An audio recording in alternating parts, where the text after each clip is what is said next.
Sejam todos bem-vindos, aos trabalhadores, aos frequentadores assíduos. Se alguém está aqui pela primeira vez, encarnado, desencarnado, aqueles que depois assistem, pelas mídias sociais, que todos possamos receber hoje muito além daquilo que a gente veio procurar essa noite. Sempre que a gente começa qualquer trabalho na casa espírita, seja exposição, passe, enfim, a gente faz uma prece.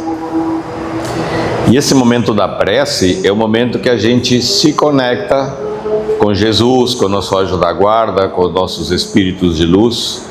E é o momento que a gente agradece, louva a Deus e também faz aquele seu pedido mais íntimo, seu agradecimento, aquilo que veio buscar para a gente ou para algum ente querido, alguma pessoa que a gente saiba que possa estar com alguma dificuldade. Então esse é o momento que a gente certamente vai ser atendido. Então nesse momento vamos todos elevar o nosso pensamento a Deus, a Jesus, Nossa Mãe Maria, a todos os protetores espirituais desta casa, a toda a falange de luz do Dr. Bezerra de Menezes, e muita gratidão por estarmos aqui reunidos essa noite para celebrar os seus ensinamentos e o seu Evangelho.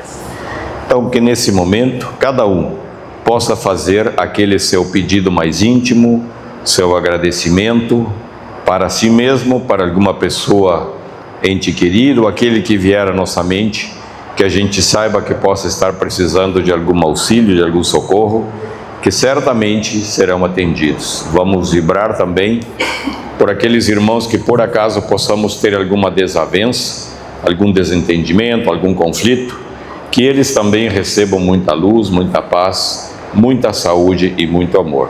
Vibramos também por todos os lares excepcionais, orfanatos, hospitais e principalmente por todos os locais da Terra onde existem conflitos de guerra, que a paz reine não só nesses locais, mas em todo o planeta Terra. Ave Maria, cheia de graça, o Senhor é convosco. Bendita sois vós entre as mulheres e bendito é o fruto do vosso ventre, Jesus. Santa Maria, Mãe de Jesus, rogai por nós, pecadores, agora e na hora da nossa morte. Amém. Dessa forma, então, com muita alegria e muita gratidão, vamos iniciar a exposição doutrinária dessa noite. Que assim seja. Então, o tema que nos preparamos para essa noite o título é Tempo Certo. O tempo certo, ele é para quem gosta depois de estudar, de se aprofundar, é do livro Renovando Atitudes, do Hamed. Porém, todavia, entretanto, nada mais esse capítulo, é o item 5, nada mais é que uma análise, uma interpretação da parábola do semeador, que é do capítulo 17, item 5. Do capítulo 7 Perfeitos, parábola do semeador. Aí é uma recomendação, às vezes a gente lê um monte de obras e a gente recomenda sempre que todos devem estudar e ler as obras básicas, que nada mais é do que o Livro dos Espíritos, o Livro dos Médiuns, o Céu e o Inferno, o Evangelho e a Gênesis. Em todos esses 5 livros está contida toda a nossa doutrina espírita. Então esse livro, esse capítulo, ele faz uma das análises e das interpretações dessa parábola, da parábola do semeador. Por que a gente fala uma das análises ou uma das parábolas? Esses dias eu estava na praia em Capão da Canoa e fui lá, no Centro Espírita Allan Kardec, sentei lá para tomar o passe, assisti a palestra e o tema era o mesmo, a parábola do semeador. E a análise, a interpretação foi muito diferente àquela que a gente tem aqui proposta nessa noite. Está certa? Com certeza, porque isso são parábolas. Então, qual é o objetivo do tema de a gente vai estudar essa noite? Primeiro, a gente vai entender o que é uma parábola e por que Jesus falava por parábolas. Muitas parábolas, dezenas de parábolas tem no Evangelho. Então a gente precisa entender o que é a parábola, o porquê que Jesus falava por parábolas, E aí, quando a gente fala sobre a parábola do semeador, nós vamos entender, né, o que é o semeador, o que é a semente e o que é o solo, e fazer a interpretação. E por que ele fala aqui, o Hamed nos ensina, nos dá o tema do tempo certo. Então, tudo isso é o propósito para essa noite. Então, por que Jesus falava por parábolas, né? O que é uma parábola? Uma parábola é uma história, uma narrativa, um conto, que nos conta uma história, né? Uma historinha determinada, que por trás nos tem um ensinamento moral, no que significa outro sentido, ele tem outro ensinamento. Então, assim como a gente tem a parábola do semeador, temos a do filho pródigo, né? Tem várias, dezenas de parábolas dentro do Evangelho. Então, cada vez que é por isso que a gente diz assim, né? A gente lê o Evangelho, hoje a gente leu, interpretou uma coisa, amanhã a gente percebe outra, tá? Não tem problema nenhum, é assim mesmo, tá? Então, para quem não conhece, né? Tá lá, se depois quiserem ler em detalhes, o que é a parábola do semeador? Ele conta assim que o semeador, né? O agricultor, então o semeador saiu a semear, saiu a plantar. Aí ele conta assim, que algumas sementes caíram no solo duro, então, que nem nesse chão aqui, né, de pedra, veio o sol e torrou. Outras caíram no solo rochoso, pouca raiz, mal cresceram, também não chegaram a se desenvolver. Outras caíram em um solo mais ou menos fértil, porém começou a crescer, aí vieram as espinhas, né, e amarraram elas e elas não conseguiram crescer. E por último, algumas sementes caíram no solo bom, ou seja, caíram numa terra boa. E algumas produziram 30, 50, 60 e 100 por uma, ou seja, cada semente daquelas produziu, né, mais 30 ou 50 ou 100 sementes. Então isso assim, resumidamente, o que é essa parábola. Então a gente começa a perguntar o que é o semeador, né? Quem foram os semeadores? Então, o primeiro semeador que nós conhecemos foi Moisés. Se calcula, assim, os historiadores, que Moisés esteve entre nós entre 1200 a 1400 anos antes de Cristo. Já pensou? O primeiro semeador. Depois veio o maior de todos para nós, vieram alguns profetas nesse meio do caminho. E depois veio o maior de todos, né, que é o nosso maior exemplo hoje, que foi Jesus Cristo, o segundo grande semeador. E são só esses semeadores? Não. Olha quantos padres, quantos santos, né, Santo Agostinho, São Francisco de Assis, os pastores, essas pessoas todas que vieram, né, Madre Teresa de Calcutá, Joana de Ângeles e por aí vai. E são só esses os semeadores? Claro que não. Por exemplo, a gente aqui, né, que tem a oportunidade de fazer a palestra, também, sobre certa forma, somos semeadores. Agora ali que a gente estava ali, recebeu um atendimento, aqueles irmãos nossos que dão o passe, que fazem o atendimento, são semeadores. Aqueles que nos atendem ali no Evangelho ou no atendimento fraterno, são semeadores. Aquelas que fazem, por exemplo, o estudo sistematizado, que atende à evangelização, todos são semeadores, todos, sem exceção. E não tem o melhor exemplo foi Jesus Cristo, mas todos somos semeadores, de uma forma ou de outra somos semeadores. Precisa estar em uma casa espírita, numa igreja, num templo, onde for, para ser um semeador? Não. A gente pode fazer a mesma coisa quando a gente ajuda alguém, pratica caridade, fala eventualmente uma palavra de socorro, de amparo, de socorro, de gratidão, de auxílio, e leva algum ensinamento do Evangelho de uma forma ou de outra, nós estamos sendo semeadores. E qual é a grande semente, né? A semente é a palavra de Deus, o Evangelho. A grande primeira semente que Moisés trouxe foram os 10 mandamentos. É a grande semente, né? Já pensou como a humanidade seria muito diferente se nós, como humanidade, né, pudéssemos cumprir à risca os 10 mandamentos, não roubar, não matar, não levantar falso testemunho, né? Ou seja, não mentir, não cometer adultério, amar o próximo como a si mesmo, fazer o outro aquilo que a gente gostaria que fizessem, e por aí vai. Já pensou? Não teria roubo, não teria guerras, não teria tantas coisas. Certamente nós viveríamos num mundo melhor. Essa é a grande semente, essa é a semente. Aí depois veio Jesus, ele não mudou nada, ele só complementou um mandamento, que foi o primeiro: amar a Deus sobre todas as coisas, e ele complementou, e ao próximo como a si mesmo. Complementou a grande semente. E nós, além disso, né, Jesus nos mostrou o Evangelho, as parábolas, os ensinamentos, lições morais, o sermão da montanha.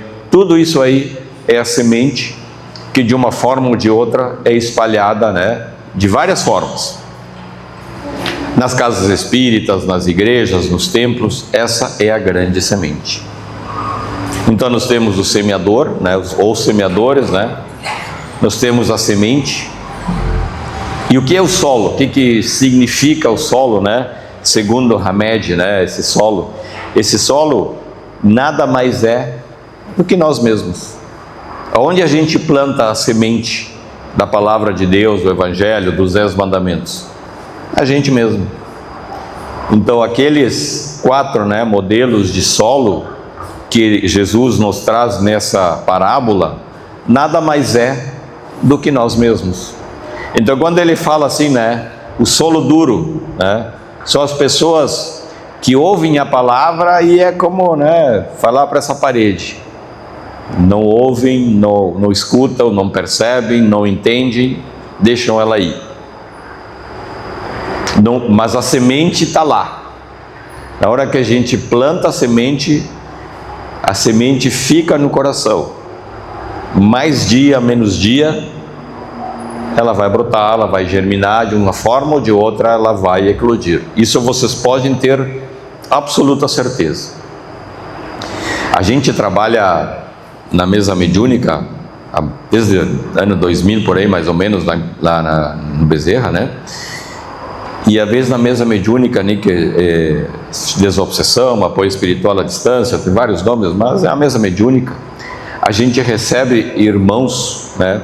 O pessoal chama de obsessores, mas são irmãos menos esclarecidos, que através da ignorância, né, por não conhecer a verdade ou não conhecer o Evangelho, ainda estão muito endurecidos, muito, né, com o mal dentro dos seus corações. E eles vêm e eles simplesmente não aceitam aquilo que está sendo ofertado, aquilo que está sendo ensinado. Vão embora. Daqui a um tempo eles aparecem de novo. E de novo, às vezes 3, 4, 5 vezes, até que um dia eles entendem. E isso é com a gente, com nós aqui, né? Isso falando dos espíritos que estão, nós somos espíritos, tá? E falando isso aí para aquelas pessoas, então, para nós aqui, quantas vezes a gente, né, vem, ouve, beleza, tem aqui, tomo meu passe, fico bem e vou embora. Mas se a gente não fizer nascer a semente de Deus, a semente da palavra que está dentro dos nossos corações, a gente vai ficar, né, não vai evoluir. Então esses são o solo duro que ele chama ali, ele chama aqui no Evangelho, né, que vem Satanás, né, e tira a semente, come a semente. Na verdade a semente fica dentro dos nossos corações, tá? Aí depois vem assim o rochoso, né, aquele que tem pouca terra, não cria raízes. E são as pessoas, tá, que ouvem, né, com aquela alegria inicial, aquela mensagem, isso mesmo e tal, porém, fica pouco tempo e vão embora. Por N motivos vão embora. Não parece que não germinou, sabe, não evoluiu. Como informação, para ver, como vocês veem, a gente sempre gosta de trazer dados reais para que a gente entenda assim da nossa vida prática como é que esses ensinamentos acontecem ou se sucedem com a gente. Então, por exemplo, como exemplo, né? Por exemplo, lá no Bezerra, no estudo sistematizado, tá? Até hoje deve ter uns 1.400 alunos, tá? Na escola de médiuns, mais uns 1.000 por aí. Estatisticamente, como exemplo, né, desse solo rochoso, a metade não termina, desiste. 50% ou 60% termina, começa a 1.000.000, pá, legal, começa a assistir, e aí daqui a pouco, né, é só fogo de palha, né? Ou seja, não tem raízes. Da metade que terminam, imagina, metade terminou a escola de médiuns, uns 20 ou 30% realmente acabam abraçando a tarefa, acabam, né, se desenvolvendo, trabalhando, sendo semeadores de uma forma ou de outra. De qualquer forma, a gente é um semeador. Vocês veem como é difícil, né, chegar a essa questão assim da gente ser um semeador, né?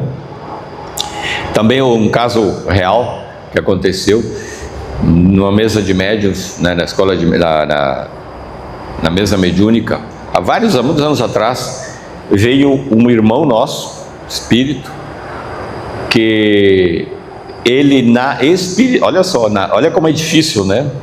A gente cai em tentação, a gente esquece os propósitos. Na espiritualidade, esse irmão, ele era instrutor, digamos assim, professor, como queiram chamar, dos espíritos que estavam se preparando para vir, reencarnar e trabalharem na seara do Cristo, seja como médium, seja como padre, seja como for, trabalhar na seara do Cristo. E ele, na espiritualidade, era essa, imagina a responsabilidade e a função, né? Espírito de luz que não seria.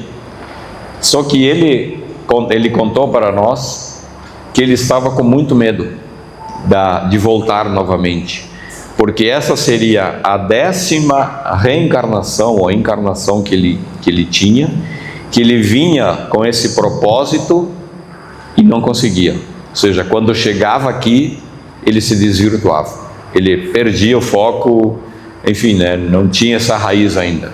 Então você vê como quando a gente vem aqui é um pouco mais difícil. Aqui a gente tem que, né, ter realmente muita disciplina, muita persistência, né, muito entendimento do bem ali, tá? Aí depois, né, tem as pessoas, né, que ele fala ali que são os espinhos, ou seja, que a terra é boa, porém os espinhos vêm e nos abraçam e a gente para, né, a gente desiste no meio do caminho. Quem são essas pessoas? São aquelas pessoas que às vezes vêm, tem toda a aptidão, pai e tal, mas o dia a dia, o trabalho, às vezes outras oportunidades para outras coisas, ou acabam se desvirtuando e deixam de lado, né, de ser semeadores, sabe? Então isso e depois, por último, como fala aqui na parábola, né, que são as pessoas, né, aquelas que caíram na boa terra, que renderam, né, como ele fala aqui no Evangelho, 100, 60, 50 e 30 vezes mais. Ou seja, são aqueles espíritos que vêm e conseguem, de uma certa forma, de uma forma ou de outra, desempenhar e render bons frutos. Ou seja, ajudar aos outros, esse é o propósito principal. Ajudar aos outros, aos irmãos, a também desenvolverem aquela semente, né, que está no coração de cada um de nós. E o que mais nos ensina, né, essa questão ali, né, da parábola, agora na análise do Hamed? Por que o tempo certo, né? O que a gente nos traz como reflexão? Primeiro, o autoconhecimento. Qual é o tipo de solo que nós somos hoje? É o duro, aquele que torrou no sol, aquele que já veio e os espinhos, né, enrolaram e não deixaram crescer, ou aquele que não tem raízes e desiste por qualquer coisa? Qual é o autoconhecimento? Qual é a autorreflexão que fazemos para nós? Isso é uma análise, cada um aqui somos todos diferentes. Então qual é o momento que eu estou agora? E é uma oportunidade de, quem sabe, ser uma terra boa e render bons frutos. Depois, outra coisa que nos ensina é a responsabilidade. Sabe, no momento que a gente descobre a verdade, né, como diz no Evangelho, conhece a verdade e a verdade vos libertará. Então também temos que ser responsável, né, com a percepção da mensagem de Deus e partir para a prática.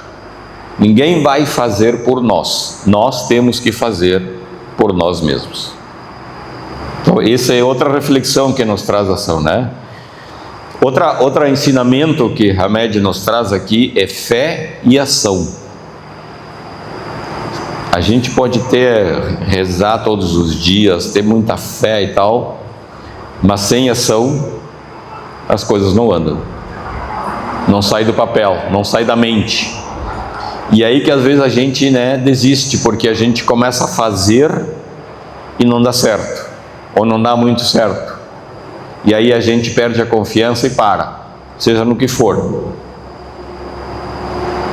E aí, ninguém nasceu sabendo e ninguém vai fazer muito bem feito da primeira vez. Às vezes a gente vê assim grandes atletas, né? Tenistas, esportistas, atletas que correm, por exemplo, 100 metros em 10 segundos, 9 segundos. Acho que ele já nasceu correndo aquilo ali? Claro que não. São anos e anos e anos de dedicação para chegar àquela perfeição. Sem ação, ele poderia ter toda a aptidão física, né, de biotipo, etc., para ter aquele desempenho. Porém, se ele não tivesse partido para a ação, treinado, praticado, enfim, né, ele não ia chegar àquela perfeição. Então, por isso que a gente tem que ter fé e também temos que agir. E não ter medo de errar. A gente vai errar, infelizmente. Por quê? Porque nós somos espíritos imperfeitos. Essa é a grande, né, realidade. Nós vamos errar. Paciência. Quando a gente erra, a gente aprende como fazer de outra forma, que daquela forma não deu certo. E a gente vai em frente. Não dá para se culpar demais, porque senão a gente também não sai do lugar. E outra coisa que Jesus nos ensina, né, é persistência. Que a Hamed nos ensina é ter persistência, sabe? Disciplina e persistência, e seguir, e seguir, e seguir. Com a prática a gente vai chegar à perfeição. Tá? E por que Hamed nos fala aqui, né, de tempo certo? Cada um de nós aqui, nós somos todos diferentes. Homem, mulher, né, carequinha, gordinho, moreno, não interessa. Somos todos diferentes, fisicamente. E também espiritualmente. Cada um de nós aqui tem uma evolução, um grau de evolução, mais moral, mais intelectual, não importa. Então cada um de nós tem o seu tempo. E por isso que Jesus, ele respeitou a todos. Ele não julgou, ele deu os exemplos. Jesus, além de ensinar, mostrou como é que se fazia. Mas ele também respeitou o quê? A individualidade de cada um de nós. Porque ele sabia que cada um de nós é diferente. E cada um vai ter o seu tempo. Vamos passar pelo solo duro, pelo espinhoso, pelo rochoso, até render frutos. Todos. Então, qual é o nosso tempo? Aonde a gente está? Então, ele respeitou a individualidade de cada um. Ele respeitou o grau de evolução de cada um. Não julgava nem condenava. Ao contrário, ele ensinou, mostrou, vai em frente, segue em frente, vai, erra, aprende, tu vai evoluir. Foi isso que Jesus nos ensinou. E isso, por isso que o tema aqui ele se chama tempo certo, tá? Porque cada um tem o seu tempo, tá? Já encaminhando o encerramento, uma pequena história que aconteceu. A gente diz que na prática a gente não pode contar histórias pessoais, né? Essas são técnicas de que ensinam, mas hoje eu vou contar porque essa vale a pena. Então, não é história, é um fato. Devido ao meu trabalho profissional, eu viajo bastante, e no ano 2000 eu fiquei 1 ano e pouco morando em Brasília para um trabalho, num projeto, eu trabalhei em informática. E lá entrei a trabalhar na Comunhão Espírita de Brasília. Mas também a gente acaba caindo, quem é o benfeitor era o Bezerra lá também. Entrei sem saber e fiquei lá 1 ano e meio trabalhando lá. E lá no ano 2000 eu fiz o primeiro curso que eu fiz para aprender a fazer exposição doutrinária, chamava curso de palestrantes.